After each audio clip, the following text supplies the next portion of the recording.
ఒక cyber crime కేసులే 17 లక్షలు, అంటే వీటిని అన్ని మించి ఉన్నాయి. కంప్లైంట్స్ వస్తున్నాయి. ఓకే,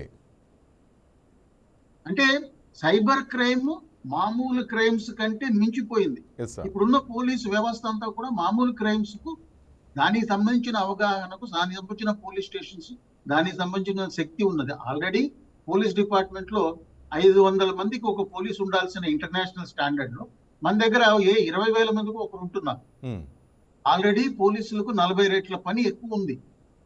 దాంట్లో పైగా ఇవి ఎత్తుకు ఎత్తు కేసులు వచ్చినప్పుడు ఏ విధంగా వాళ్ళు రెస్పాండ్ అవ్వగలరు? ఒకటి. రెండవది, మామూలు క్రైమ్ అయితే క్రైమ్ సీన్ ఉంటుంది, వాడి పోలీస్ స్టేషన్ లిమిట్స్ లో ఉంటుంది, అతను పోయి దానిలో క్లూస్ కనుక్కొని రీచ్ కాగలడు, ఎక్కడో చోట క్లూ దొరుకుతుంది.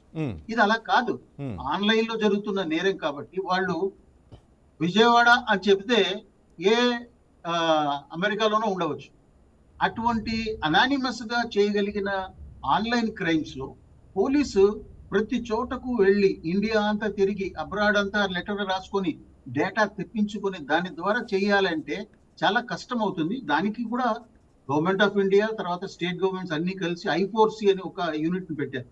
వాళ్ళు ఇమీడియట్ గా మన డబ్బులు పోయిన వెంటనే వాళ్లకు 1930లో కాల్ చేసి చెబితే వీలైనంత వరకు మన డబ్బు ఆ క్రిమినల్ కి రీచ్ అయ్యే లోపల ఆ బ్యాంక్ అకౌంట్స్ ను ఫ్రీజ్ చేస్తున్నారు. మనం డిలే చేస్తే ఆ మనీ అక్యూజ్డ్కి వెళ్ళిపోతుంది, ఆ క్రిమినల్కి వెళ్ళిపోతుంది. డిలే చేయకుండా ఎంత ఫాస్ట్ గా మనం ఇంటిమేట్ చేయగలిగితే అంత ఫాస్ట్ గా ఫ్రీజ్ చేస్తున్నారు.